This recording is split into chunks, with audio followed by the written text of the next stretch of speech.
Hello, ladies and gentlemen. Welcome back to another episode of the Improve Podcast, the official podcast of Classic Studios. I am your host, Chase Collins, and I'm an aspiring screenwriter who has many projects in the air, and hopefully one day we'll get to sell those scripts. But for right now, a lot of that's sort of on pause because of what we're going to be talking about this week, and that is the WGA writer's strike. And how that sort of impacts someone like me who's pre-WGA. I'm not in the union or anything like that, so I get to share my perspective on sort of an outside, inside, person who's wanting to be in the WGA but isn't in the WGA and still wants to continue writing, but obviously doesn't want to scab or do anything that would upset the union. So here I am, and I also just wanted to bring attention to what the writers in Hollywood are going through, because I am obviously well aware of what's been going on for the last couple of years, and especially those last few months have been crazy hectic with all these WGA strike talk. But I realize not everyone is in tune to pop culture or entertainment news or the screenwriter life. So I do want to take a few minutes out of this podcast. At least it's probably going to be a majority of this podcast to talk about that WGA strike, but I also want to, keep up our regularly scheduled programming of talking about our goals and our progress towards our goals as well. So that'll be coming in sort of towards the back end of the podcast. There's, of course, time codes below if you want to jump around and,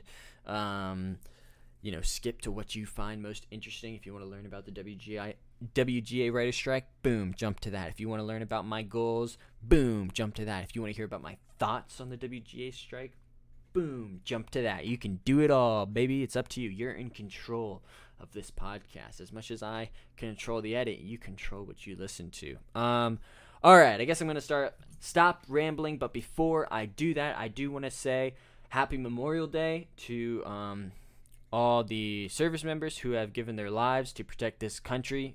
We are forever in your debt.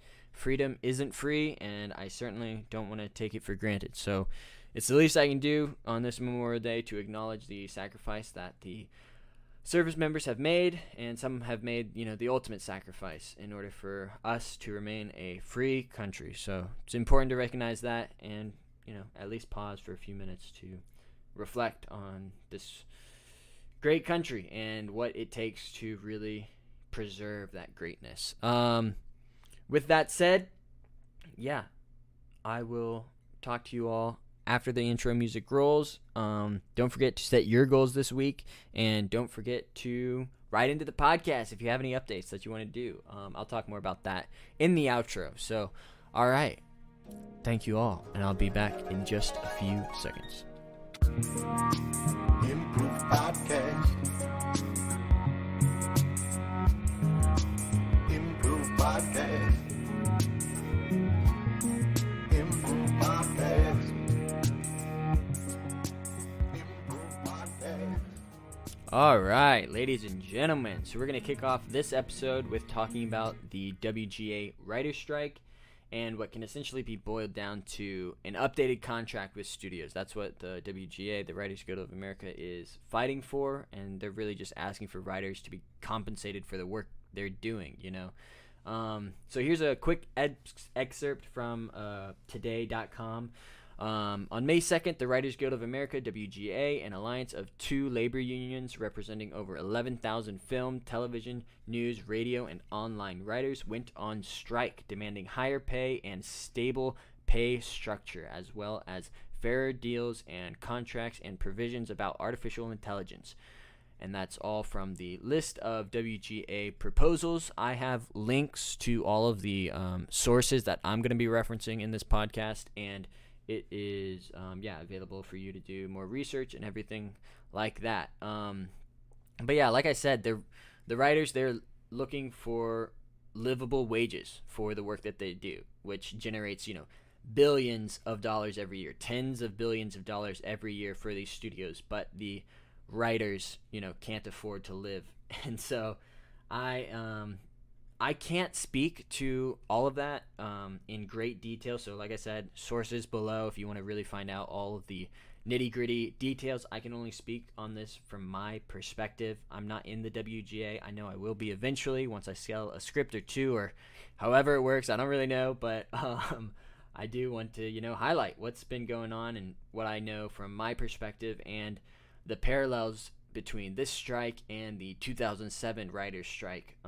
So yeah, that's what I'm going to be diving into. For those of you who have been around the block, you're probably going to be able to remember that the writer's strike from 2007, 2008, and it had horrible, long-lasting effects on the state of television, like even to this day. And like that, and honestly, like even societal impacts as well. And like I don't want to get too far into like my philosophy on how I view the world and society and everything like that, because that's not what 27-year-old really knows what they're talking about. Like I know I don't, so I'll just keep most of those thoughts to myself. But I will say it had a long-lasting effect on television, and if the 2023 writers' strike is gonna go that same way, for where writers strike for like 6 months or 8 months, then we're gonna see a lot more bad television and bad movies. So just a quick example, like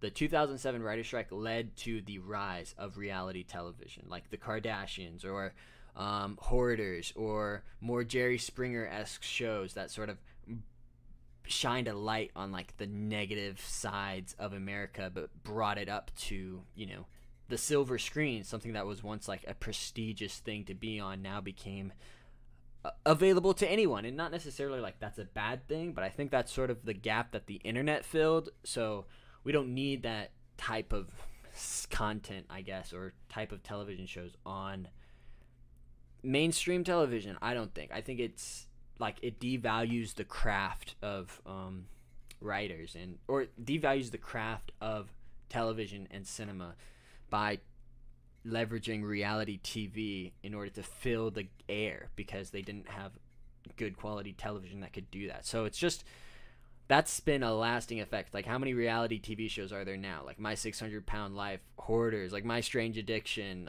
the Kardashians, all these, the D'Amelios, all these shows. And I'm not saying necessarily that they're bad or have poor effects on society or whatever I just tried to go on it, but they certainly aren't the same type of television that I grew up watching, or that my folks grew up watching, or even my older siblings. Reality TV didn't become a thing until, or it didn't at least become mainstream until 2007, 2008. So I do want to briefly go over like that 2007 strike, because that's what I think is most interesting to me. It's the history, and if we don't learn our history, if we don't recognize our history, we'll be doomed to repeat it. That's like a common phrase that I think plays into effect in this exact circumstances. So the 2007 writer's strike, it led to the death of dozens and dozens of our favorite TV shows, and only a few of which really like managed to survive and are still going strong to this day. Some of the primary examples of that is like Heroes and Grey's Anatomy. Those are, or at least those are the two that really come to mind for me. For Grey's Anatomy, it was in its 4th season, and it had a reduced number of episodes because of the writer strikes, and the ratings saw a distinct drop, and they tried to do this weird backdoor pilot into private practice, and it was just like not well done. And if for those of you who remember those season 4, 5, and 6 of Grey's Anatomy, like they weren't the best, Of course, they like found their footing with Shonda Rhimes like at the head, but there was definitely a major impact with the writers not being there and not writing good content. So it's just like that's what's at stake. It's like more shows that like have a drastic dip in quality, and then maybe they'll survive, maybe they won't. A lot of shows didn't, and that show that is one of the go-to examples is Heroes, right? For those of you who don't remember, Heroes was one of the best shows airing on television in the mid-2000s. With its first season, really took the internet and the culture zeitgeist by storm. It was one of the first superhero TV shows that really garnered mainstream and critical success, just because of the quality of writing, because of the the amazing storytelling, the comic book influences. And this was all before, the MCU really took over, and superhero shows and movies became the phenomenon that they are today. Of course, there was still shows like movies like X-Men, and the Raimi Spider-Man trilogy was coming out around that time, but they weren't on television. Like the CW the CW existed, but the CW DC TV shows didn't exist at that point. So Heroes was really like groundbreaking television at the time. However, it was a victim to the writer's strike, and the show's quality dropped tremendously and played out for like 4 or 5 seasons, and then just got canned and destroyed. Season 2 specifically, it premiered during the writer's strike, and there were only 11 episodes produced because there was only that's how much content they had, and it saw like a monumental drop in ratings because the writing was so bad. And it was coming off of like one of the best shows ever at the time, and then it becomes one of the worst shows ever, and it's just such a shame. And like that's what's at risk. And taking it back to just not even just limiting this to TV shows, but movies as well. There's a number of movies that really were victim to that, and 2 really big ones come to mind. That's Transformers: Revenge of the Fallen, one of the worst Transformers movies at the time, if not the worst. But there's obviously been a number of Transformers movies that have come out since then that haven't been as good. But at the time, in 2007, 2008, Revenge of the Fallen was like the worst movie you could have possibly seen. And then I also want to bring up James Bond, believe it or not, Quantum of Solace, which was produced without a script. Daniel Craig even did like some writing on the day of the shoot, and it's regarded as one of the lesser films of the Daniel Craig Bond series. So really, really interesting. And, I will say not like the writing of James Bond has been wholly original or creative to begin with. Fun fact, like if you look at Skyfall and you compare the beats of that movie to The Dark Knight, it's funny just how similar they are. So, and that it's even funnier because Quantum of Solace and The Dark Knight came out the same year. So they just the writers or whoever owns Warner Brothers, I guess whoever owns James Bond, they said, "Hey, Quantum of Solace didn't do good, but The Dark Knight did really well. Let's just do that movie for our next James Bond movie." And then we got Skyfall, which is a pretty good James Bond movie, but it's certainly has a lot of similar story beats to The Dark Knight. So, but I say all that just to say, like, that's what's at stake here. If these studios and these the WGA don't come to an agreement here. And by all means, this WGA is in the right. There's no question about it. If you look at the statistics online and everything, I can pull up some of them real quick for you. Give me 2 seconds. Yeah, I talk about this on my Classic Studios blog, but it is kind of just goes through how much writers are not being compensated compared to what they were. So when accounting for inflation, screen pay has declined 14% in the last 5 years. Originally, median weekly writer-produced pay has declined 4% over the last decade, and when you adjust for inflation, the decline is 23%. 10 years ago, 33% of TV writers were paid minimum, which is the WGA minimum, and now half work at minimum. Legacy companies are spending billions on the original content they continue to make for traditional media, much of it making its way onto their streaming services, and that's like a big problem with the WGA right now and the contracts that the writers are getting with these studios is they're not being compensated fairly for streaming, because back in the day when TV shows only went to TV shows, they didn't go to streaming services, you would writers would be paid residuals for whenever their episode that they wrote or contributed to would air. They would be paid residuals based on, how many viewers and how much, what advertising was going on to the show and X, Y, and Z. But now with streaming, and streaming companies are so, tight-lipped with their numbers, writers aren't getting paid residuals. And I think like even Bill Nye had to go through this with Disney, where he sued them saying, hey, you can't put Bill Nye the Science Guy on Disney Plus because it is not that is technically a re-release of the product. It's not a home video release, which Bill Nye, sold the rights to when VHS was still a thing. And Disney said, like, nope, that's actually not true. This technically counts as a home release, so we don't have to pay you residuals on any of this.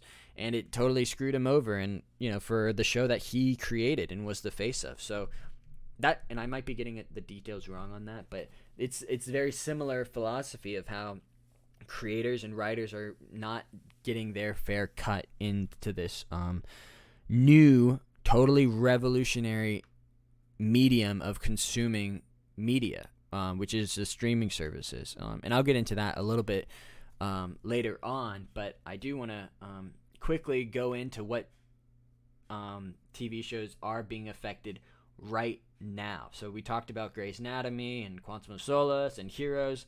Those are shows that were affected in 2007, and I want to bring that to 2023. What of your favorite shows are going to be impacted by this? And it's most of them. All of your favorite shows are going to get worse before they get better, and it will stay bad if studios continue to screw over their writers. So there are shows that have chosen to continue production without writers. So if you're a fan of any of these shows, don't look forward to the next season. They won't be as good as they could be. Or maybe they will, and they'll pull off a miracle, but I doubt it if history is to repeat itself. So here's just a couple of examples. Andor, that Disney Plus show focusing on set in the Star Wars universe about Cassian Andor, the rebel who was responsible for stealing the Death Star plans and getting them to Princess Leia with Jyn Erso, right? So yeah, the showrunner said he stopped all work on the show because the showrunner is a writer. That's their whole responsibility, is to make sure the show goes in the correct direction and none of the themes or whatever get dropped off. So that the showrunner is an incredibly important person in the development of a TV show. And how can Andor be good without the showrunner who is shepherding this product to completion? I don't see a world where it'll work out well. The House of Dragon season 2, for all of you Game of Thrones fan, that is continuing production without writers. I think most of the show was already written, but there's rewrites on the day. There's changes that have to happen because of budgetary constraints and all of those different things. So without writers actively participating throughout the production of the show, the quality will drop. And I think one of the best examples of this, save the best for last, is Rings of Power. That show is going into production without scripts. Without scripts. How are they going to produce a good quality show without any scripts or any writers? It's baffling to me that Amazon is so arrogant to think that they can just produce a $1 billion TV show and it will be successful just because it has the Lord of the Rings IP attached to it. When, if you watch the Rings of Power, I did, it was fine. I wouldn't say it was great by any means, and the writing was a big reason why it wasn't that good. So what do these studios think they can do? It's crazy. Of course, a couple of studios have done, I guess, quote unquote, the right thing and completely shut down production on several shows. So if these shows survive, the new season's not going to come out for a long time. Like The Last of Us has paused production. They were going to use scenes from the video game in order to audition actors because they can't write new scenes because of the WGA strike, because studios are refusing to pay writers and compensate them justly. So The Mandalorian has also paused production, another Disney Plus Star Wars TV show. The Penguin TV show with Colin Farrell and Matt Reeves has totally paused production as well, because Matt Reeves is a writer, and he is the creator of that show, and he's like not doing it. He's been picketing on the street, and it's been great to see. It's cool. Like, oh yeah, nice. We got these huge directors still rooting for the little guy, so I'm super pumped. And it's encouraging to see that. And then Abbott Elementary as well. That show completely paused production. Big Mouth was on its final season, and it paused production. So these are phenomenal shows that are praised for their writing. And because I love movies and I love TV shows, I'm happy that they're shutting down production for the sake of preserving these great stories that they will tell once the writers make a deal, once the studios make a deal with the writers. You know, the backbone of the entire show or this entire movie industry is writing. Without writers, without storytellers, there are no stories to tell. And of course, this is all just my perspective, what I understand. I obviously know more about the 2007 writers' strike than I do about this 2023 one, just because that's what I grew up with. I grew up being interested in movies and TV shows, and I saw the long-term effects of them, and I was like, dang, let's not have that happen again. But here we are in 2023, and it's happening again. So yeah, this is just my thoughts about how this is affecting people. One story that really rang true to me and really spoke to me was from another pre-WGA writer, someone who's not in the WGA, but she lives in California and is working on getting repped and is working on getting produced and wants to sell a script, and she can't even afford to live in the area where all of that work is taking place.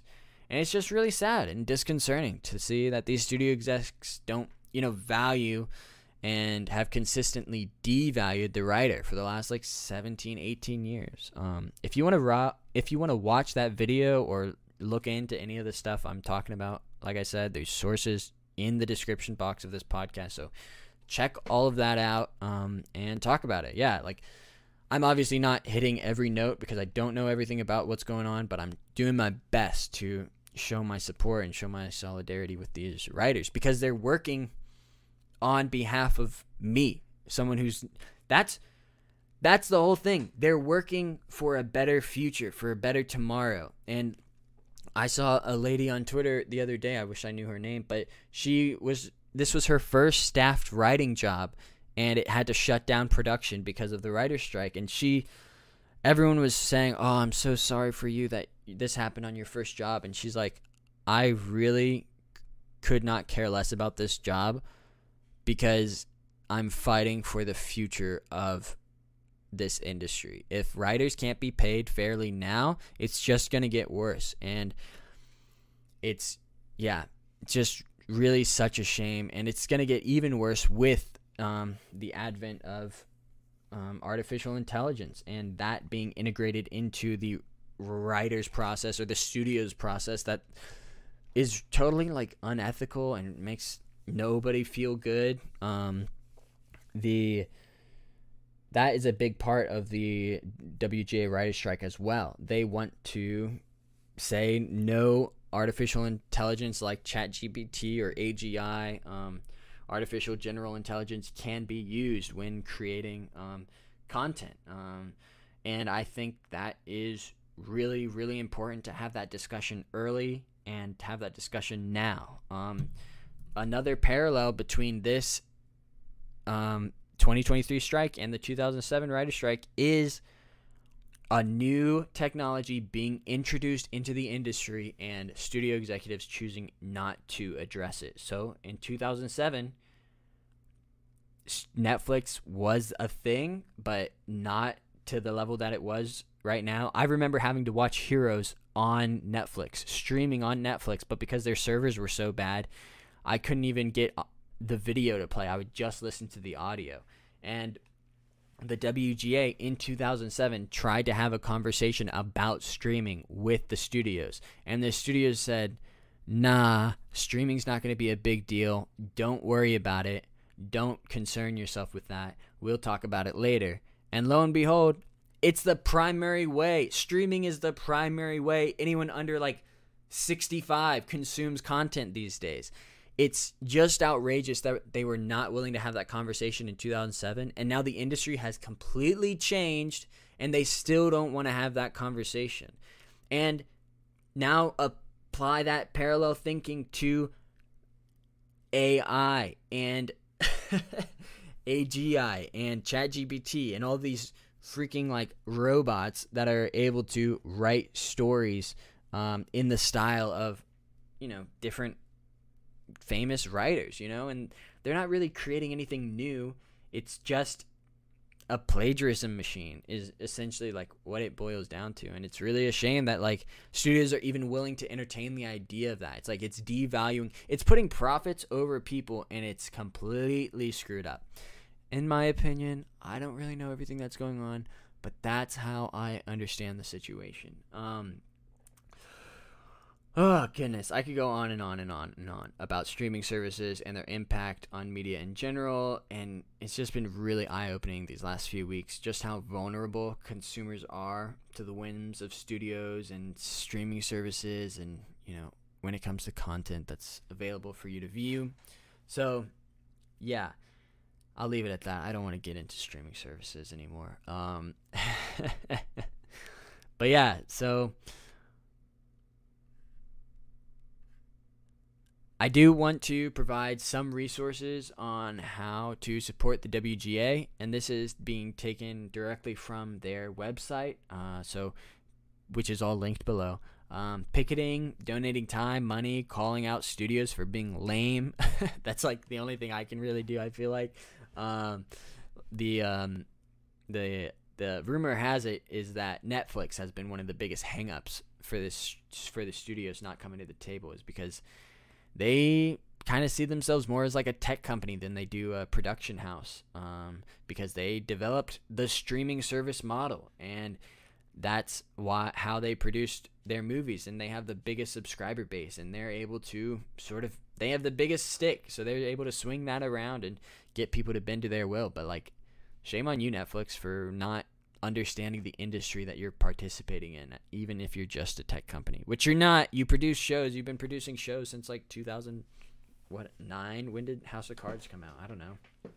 I never watched it, but whatever. Yeah, so this is really like the first time I've really wanted to cancel a subscription over like a thing a company has done to like screw over people, especially with the Netflix sharing password thing that they're trying to get rid of. It's so silly because it's one household. I don't know, whatever. It doesn't matter. It's one family. Family sharing plan, whatever. Families live outside of different households, whatever. It's dumb. It's lame. You all know the story. You know why people are upset about this. I hope, and maybe you don't. And there's resources down below to research more about this stuff. But yeah, moral of the story: pay your writers. Shame on you, studios and studio executives who are making hundreds of millions of dollars every year, by the way. Like, one executive salary would cover all of the money that the writers are asking for. It's just outrageous. Like, that's what we're talking about. We're talking about pennies on the dollar compared to what these executives are making. So it's just wild. It's just wild. All right. Give me 2 seconds. I'll be right back. I'm going to take a breather.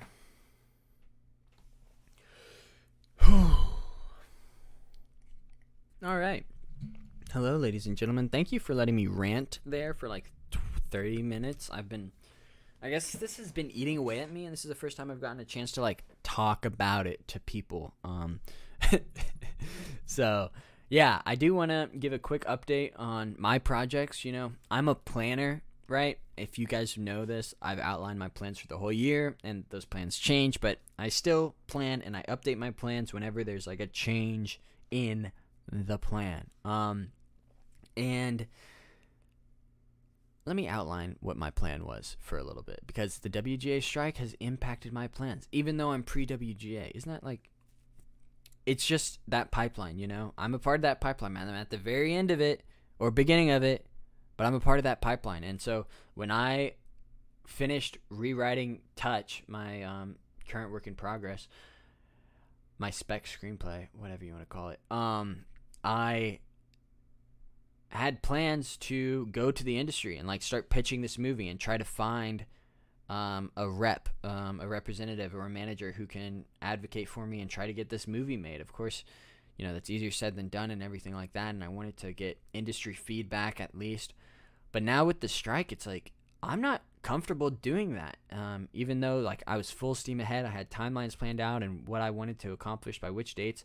But now like the idea of reaching out to a management company that's out there on the picket lines fighting for my behalf feels so icky to try to like, hey, I know you're doing all this work for your writers that are out of work right now, but would you like to take on more work based on a spec script from like an amateur screenwriter? It's like, no, I don't want to do that. So I've kind of put a pause on those plans to like get into the industry right now and just focus on my craft and learning how to write better and mow better and better and better and better. That's what I'm wanting to do, you know what I mean? So that's what I'm doing. I'm still writing, I'm still working on it, nose to the grindstone. And that's what I wanted to update you all on. Last time we talked, I was about to wrap up draft 3 of Touch, and I did that. So yeah, on May 3rd, I finished writing Touch, one of my rewrites for it, and I wanted to put a pause on rewriting for about a month because it's difficult to transition from writing or editing to reviewing and then rewriting. Like I needed a break. I needed some distance from that screenplay before I could go back to like working on the 4th draft. So I put a pause on writing and editing Touch, and I wasn't ready to go back to Mary Lee Barber, which is my 2nd screenplay.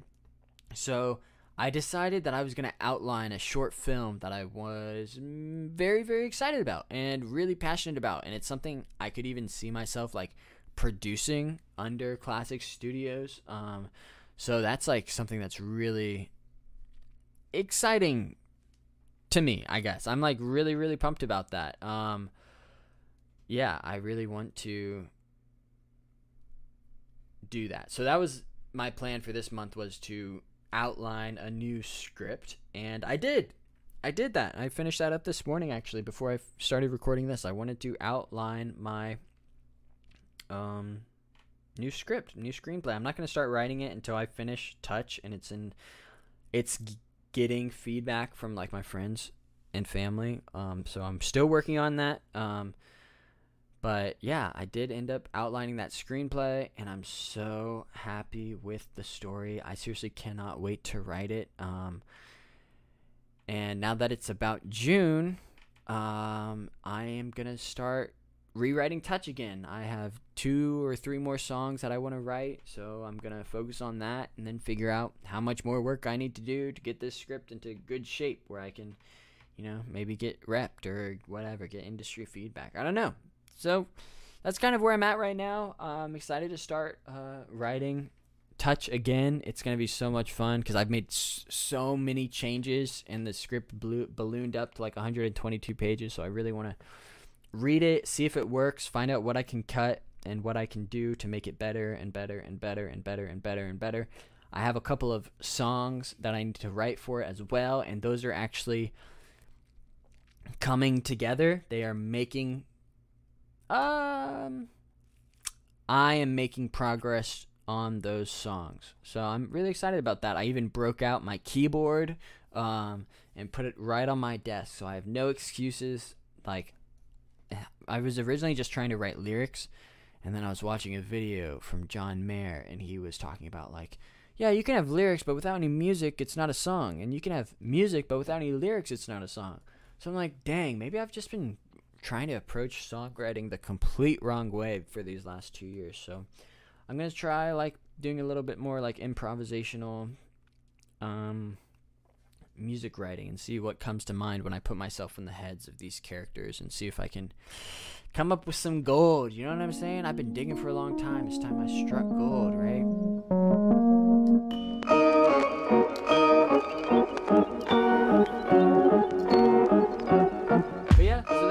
pretty much what's up with me. I want to thank you all for listening to this episode. I hope you all understand the WGA writer's strike a little bit more now than you did. Of course, there's resources linked below if you want to check it out. There's a ton. I did a ton of research for this, believe it or not. I know it sounds probably a little off the cuff and like I don't know what I'm talking about, but I actually researched a lot of this to make sure I didn't say anything too stupid. But like you get the gist of what I'm telling you. Like, writers need to be paid more, baby. And I'm not getting paid, so I'm obviously not talking about myself. I'm talking about all these other writers that are working on behalf of me. They need to get paid. Pay those writers, baby. But yeah, so next week, you have a lot of good things to look forward to. We're going to hear from our good friend Elijah. He is putting in work to get his movie made. It's a great episode, so look forward to that. He's in the thick of editing. So yeah, it is super exciting. We actually have just decided on a release date for the movie. So summer. It's going to come out this summer, and I'm so excited to share that with you all. It's going to be excellent. I want to give a huge shout out to all of our musical themes, which were produced by Mr. Green Bean. Sorry, I don't know why I said that so poorly. Yeah, so shout out to Green Bean for all of our musical intros and outros. If you want to get in contact with me about any goals or projects you have, or you just want to talk it up, cut it up, chat, chopping it up, reach out to me at theimprovepodcast@gmail.com. And if you want to leave a 5-star review on the podcast, go for it. I will be reading every single 5-star review out loud on this podcast live. So thank you. Thank you for listening. Thank you for watching. Thank you for leaving 5-star reviews. And I will talk to you all next week with another episode of the Improve Podcast. All right. Goodbye, everybody.